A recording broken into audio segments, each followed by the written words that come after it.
أعوذ بالله من الشيطان الرجيم. بسم الله الرحمن الرحيم. قد نرى تقلب وجهك في السماء فلنولينك قبلة ترضاها فول وجهك شطر المسجد الحرام وحيث ما كنتم فولوا وجوهكم شطره وإن الذين أوتوا الكتاب ليعلمون أنه الحق من ربهم وما الله بغافل عما يعملون ولئن أتيت الذين أوتوا الكتاب بكل آية ما تبعوا قبلتك وما أنت بتابع قبلتهم وما بعضهم بتابع قبلة بعض ولئن اتبعت أهواءهم من بعد ما جاءك من العلم إنك إذا لمن الظالمين الذين آتيناهم الكتاب يعرفون كما يعرفون أبناءهم وإن فريقا منهم ليكتمون الحق وهم يعلمون الحق من ربك فلا تكونن من الممترين۔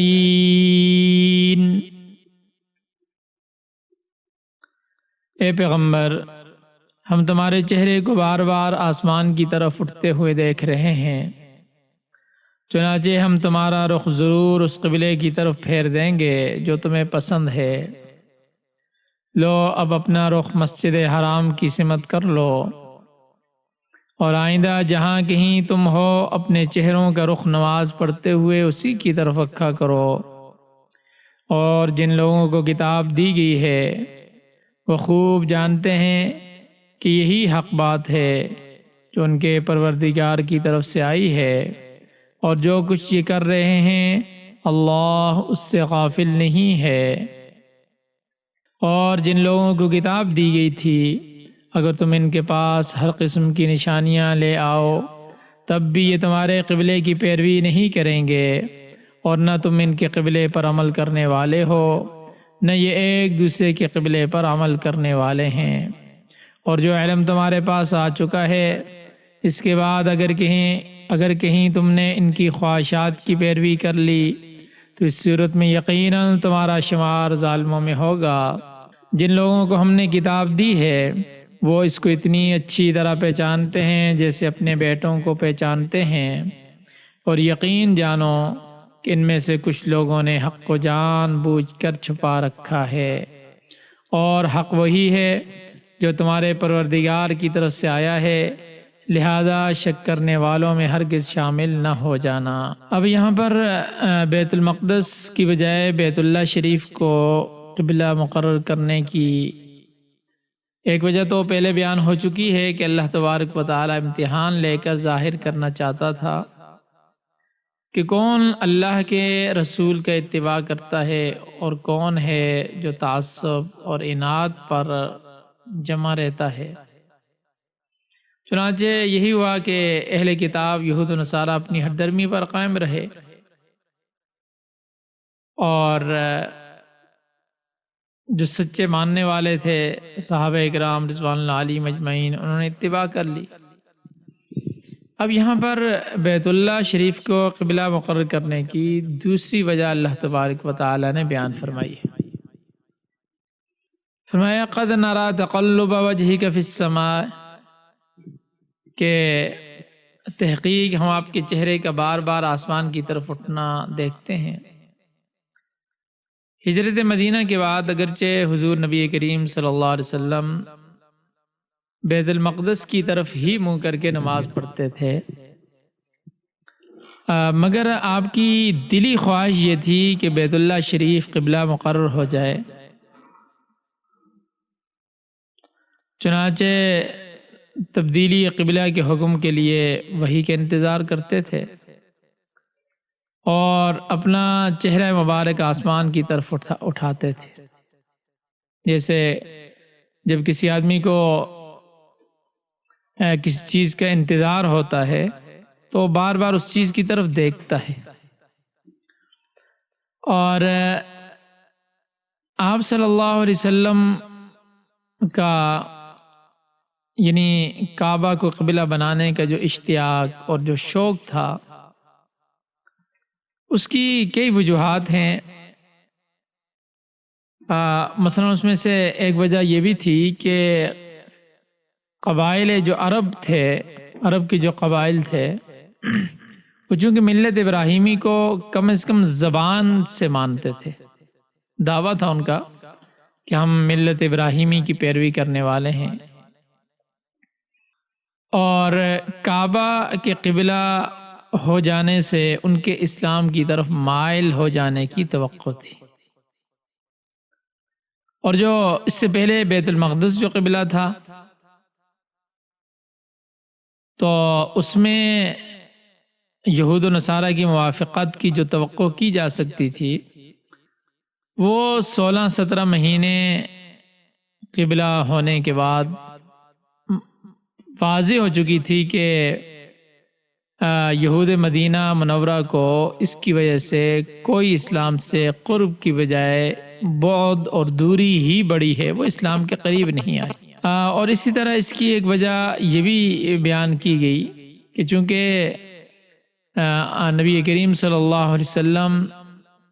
نزول وحی اور نبوت ملنے سے پہلے اپنی طبیعت اور فطرت سے ملت ابراہیمی کے تابع کام کرتے تھے، اور حضرت ابراہیم اور حضرت اسماعیل علیہ السلام کا قبلہ جو تھا وہ بیت اللہ تھا، اس لیے آپ کی دلی خواہش یہی تھی کہ آپ کا اور مسلمانوں کا قبلہ بھی وہی کعبہ بیت اللہ قرار دیا جائے۔ تو بہرحال یہ وجوہات تھی جس کی وجہ سے نبی کریم صلی اللہ علیہ وسلم کا یہ شوق تھا، یہ دلی تمنا تھی کہ کعبہ کو قبلہ بنا دیا جائے، بیت اللہ کو قبلہ بنا دیا جائے، اور آخری نبی کی آخری امت کا قبلہ قومی کی بجائے بین الاقوامی مقرر ہو جائے، یہ بھی تھی،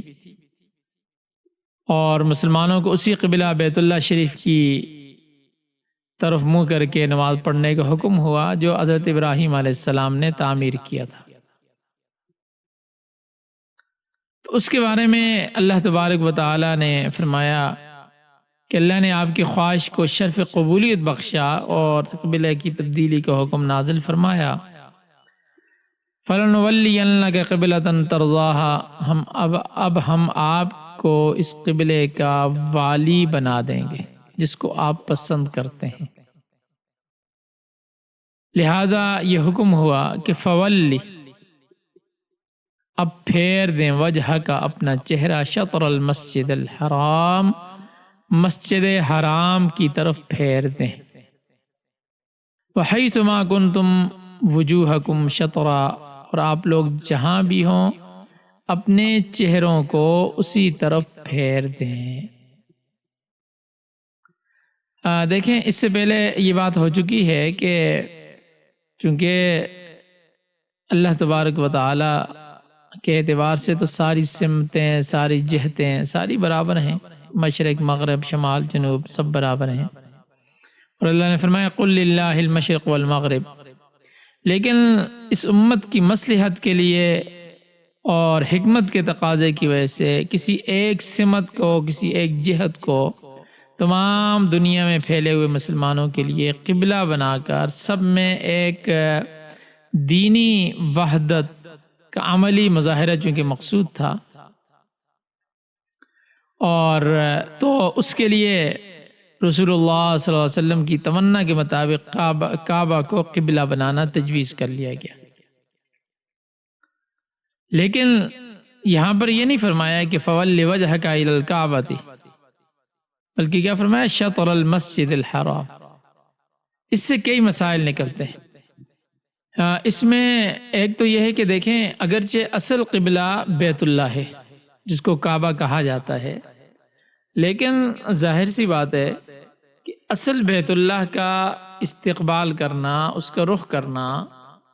اسی جگہ تک ہو سکتا ہے جہاں تک بیت اللہ نظر آتا ہے۔ اب جو لوگ وہاں سے دور ہیں اور بیت اللہ ان کی نظروں سے غائب ہے، اگر ان پر یہ پابندی عائد کی جاتی کہ بھئی عین بیت اللہ کی طرف رخ کرو، تو بڑا مشکل ہو جاتا۔ اور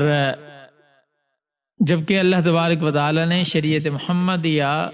علی صاحب الصلاۃ والسلام کا مدار سہولت اور آسانی پر رکھا گیا ہے، بڑی سہولت ہے، اس لیے بجائے بیت اللہ یا کعبہ کے مسجد حرام کا لفظ رکھا گیا، جو بنسبت بیت اللہ کے بہت زیادہ وسیع رقبے پر مشتمل ہے۔ اس کی طرف رخ پھیر لینا دور دور کے لوگوں کے لیے بھی آسان ہے۔ تو اس وجہ سے یہ فرمایا فولوا وجوہکم شطر، فول وجہک شطر المسجد الحرام، آپ اپنا چہرہ مسجد حرام کی طرف پھیر دیں،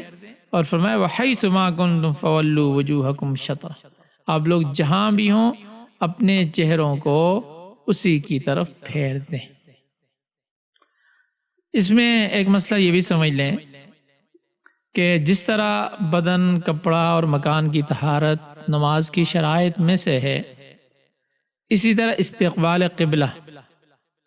قبلے کا رخ کرنا، قبلے کی طرف رخ کرنا، یہ بھی نماز کے لیے نماز کی شرائط میں سے ایک شرط ہے۔ اس لیے یہ حکم ہے کہ نماز شروع کرتے وقت جہت قبلہ کا، قبلے کی سمت کا ہونا ضروری ہے۔ مثلا ریل گاڑی، جہاز پر بھی کوئی سفر کر رہا ہے تو قبلہ کا تعین کر سکتا ہے۔ بہرحال اس میں اتنی آسانی ہے کہ اگر دوران نماز، یعنی جب آپ نے نماز شروع کی اس وقت تو آپ کا رخ قبلہ کی طرف تھا، دوران نماز سواری پر ہونے کی وجہ سے رخ تبدیل بھی ہو جائے تو کوئی حرج نہیں ہے، نماز ہو جائے گی۔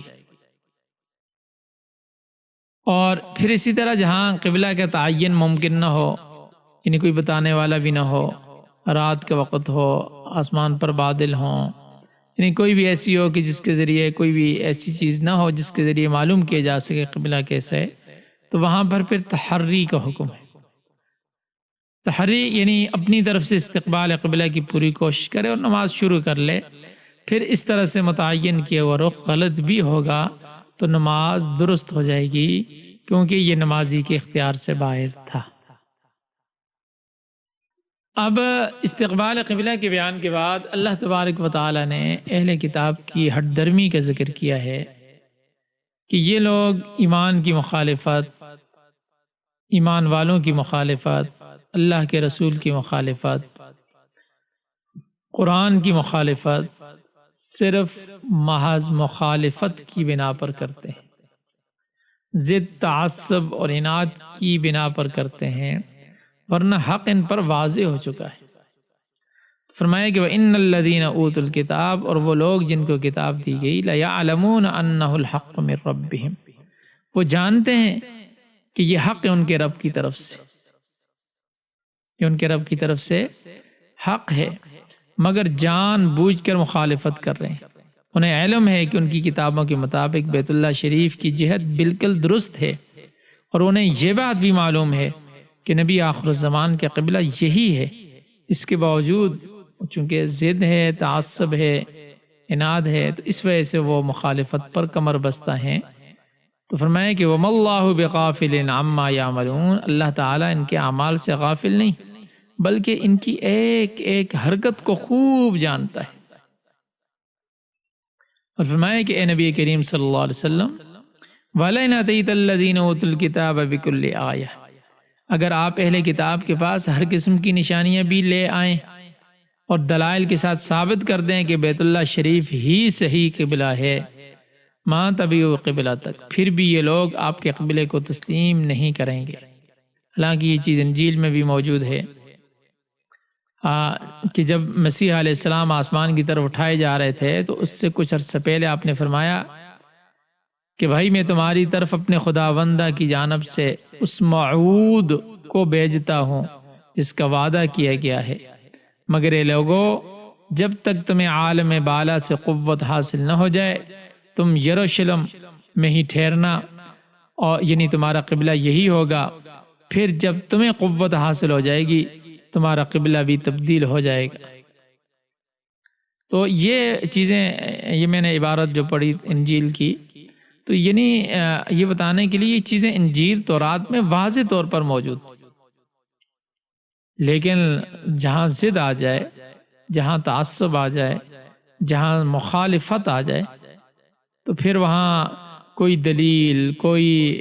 حجت، کوئی چیز کام نہیں کرتی۔ اس طرح ان کا بھی یہی حال تھا۔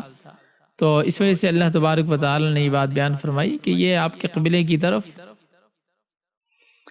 کہ نبی علیہ السلام اگر آپ ان کے پاس ہر طرح کی نشانی بھی لے آئے نا تو اہل کتاب آپ کے قبلے کی پیروی نہیں کریں گے،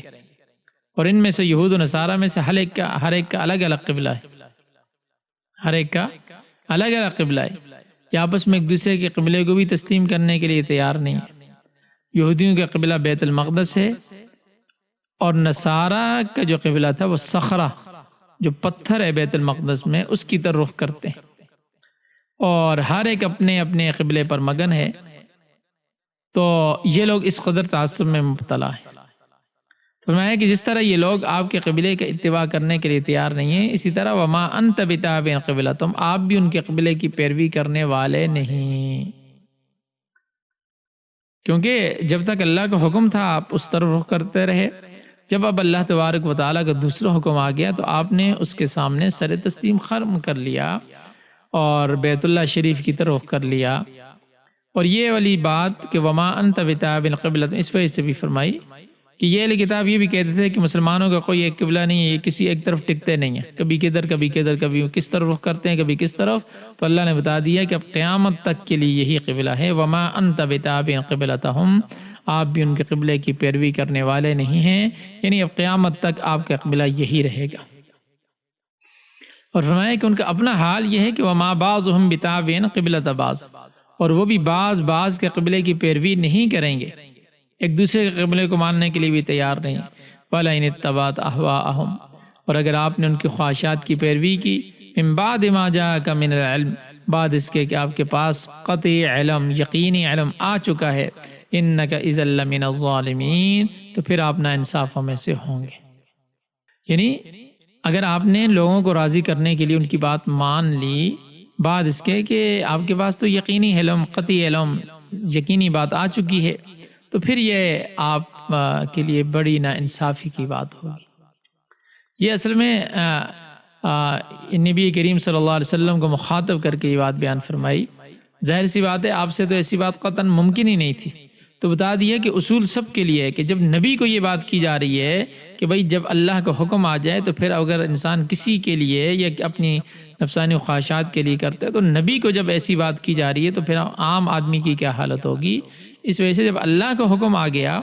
جب اللہ کے رسول کا حکم آ گیا، جب اللہ کا حکم آ گیا، اللہ کی بات آ گئی، اللہ کا قانون آ گیا، پھر اس کے بعد نہ کسی کے انسان کی مرضی چلے گی، نہ کسی انسان کی خواہشات کی پیروی، نہ اپنی خواہشات کی پیروی کی جائے گی، بس پھر اللہ کا حکم ماننا ہے بس۔ اور آگے فرمایا الذین آتیناہم الکتاب، جن لوگوں کو ہم نے کتاب دی ہے، یعنی یہود و نصارہ، یعرفونہ کما یعرفون ابناءہم، وہ اس کو یعنی پیغمبر علیہ السلام یا قرآن پاک کو اس طرح جانتے ہیں جس طرح وہ اپنے بیٹوں کو جانتے ہیں، ایسے جانتے ہیں۔ اور وَإِنَّ فَرِيقًا مِّنْهُمْ لَيَكْتُمُونَ الْحَقَّ، اور بے شک ان میں ایک گروہ حق کو چھپاتا ہے، وَهُمْ يَعْلَمُونَ، حالانکہ وہ سب کچھ جانتے ہیں۔ اب یہاں پر یہ فرمایا کہ جیسے وہ اپنے بیٹوں کو جانتے ہیں، یہ نہیں فرمایا کہ جیسے بیٹا اپنے باپ کو جانتا ہے، حالانکہ باپ کو بھی بیٹا بہت اچھی طرح جانتا ہے، کیونکہ ظاہر سی بات اس کے ہاتھوں میں بڑا ہوا ہوتا ہے، سب کچھ چیزیں سامنے ہوتی ہیں۔ تو اس کے بارے میں فرمایا کہ اس کا مطلب یہ ہے کہ جس طرح بیٹا گود میں ہونے کی وجہ سے اس پر شک نہیں گزرتا، اسی طرح اہل کتاب حضور علیہ السلام کو اپنی ہی کتابوں میں موجود نشانیوں سے پہچانتے ہیں کہ یہ آخری نبی ہیں۔ مگر یہ تسلیم نہیں کرتے۔ اسی وجہ سے حضرت عمر اور حضرت عبداللہ ابن سلام رضی اللہ تعالیٰ کا مقولہ ہے کہ مجھے اپنے بیٹے کے متعلق شک ہو سکتا ہے کہ شاید اس کی ماں نے خیانت کی ہو، مگر پیغمبر علیہ السلام کے بارے میں تردد اور شک نہیں ہو سکتا۔ فرمایا کہ الحق من ربک، یہ حق آپ کے رب کی طرف سے ہے، فلا تکونن من الممترین، آپ شک اور تردد کرنے والوں میں نہ ہوں۔ ہاں جی، اب ترجمہ دیکھ لیں۔ قد نرى تقلب وجهك في السماء، ہم دیکھتے ہیں بار بار آپ کا منہ آسمان کی طرف پھرنا، فلنولینک قبلۃ ترضاها، تو ہم آپ کو اس قبلہ کی طرف پھیر دیں گے جسے آپ پسند کرتے ہیں۔ فول وجهك شطر المسجد الحرام، پس آپ اپنا منہ مسجد حرام کی طرف پھیر لیں۔ وحیث ما کنتم فولوا وجوہکم شطرا، اور جہاں کہیں تم ہو پھیر لیا کرو اپنا منہ اس کی طرف۔ فإن الذین اوتوا الکتاب، اور بے شک اہل کتاب، لَيَعْلَمُونَ أَنَّهُ الْحَقُّ مِن رَبِّهِمْ، ضرور جانتے ہیں کہ یہ حق ہے ان کے رب کی طرف سے۔ وَمَا اللَّهُ بِغَافِلٍ عَمَّا يَعْمَلُونَ، اور اللہ اس سے بے خبر نہیں جو وہ کرتے ہیں۔ وَلَئِنْ أَتَيْتَ الَّذِينَ أُوتُوا الْكِتَابَ بِكُلِّ آيَةٍ مَا تَبِعُوا قِبْلَتَكَ، اور اگر آپ لائیں اہل کتاب کے پاس تمام نشانیاں، پھر بھی آپ کے قبلے کی پیروی نہیں کریں گے۔ وما انت بتابع قبلتهم، اور نہ آپ ان کے قبلے کی پیروی کرنے والے ہیں۔ وما بعضهم بتابع قبلۃ بعض، اور نہ ان میں سے کوئی کسی دوسرے کے قبلے کی پیروی کرنے والا ہے۔ وَلَئِنِ اتَّبَعْتَ أَهْوَاءَهُم مِّن بَعْدِ مَا جَاءَكَ مِنَ الْعِلْمِ، اور اگر آپ نے ان کی خواہشات کی پیروی کی اس کے بعد کہ آپ کے پاس علم آ چکا، إِنَّكَ إِذًا لَّمِنَ الظَّالِمِينَ، تو بے شک آپ بے انصافوں میں سے ہوں گے۔ الذین آتیناہم الکتاب، اور جنہیں کتاب دی ہم نے، یعرفونہ کما یعرفون ابناءہم، وہ سے یعنی نبی علیہ السلام یا قرآن کو پہچانتے ہیں، کما یعرفون ابناءہم، جیسے وہ اپنے بیٹوں کو پہچانتے ہیں۔ فإن لفریقا منہم، بے شک ان میں سے ایک گروہ، لیکتمون الحق، حق کو چھپاتا ہے، وہم یعلمون، حالانکہ وہ جانتے ہیں۔ الحق من ربک، حق آپ کے رب کی طرف سے ہے۔ فلا تکونن من الممترین، پس آپ نہ ہو جائیں شک کرنے والوں میں سے۔ صدق اللہ العظیم۔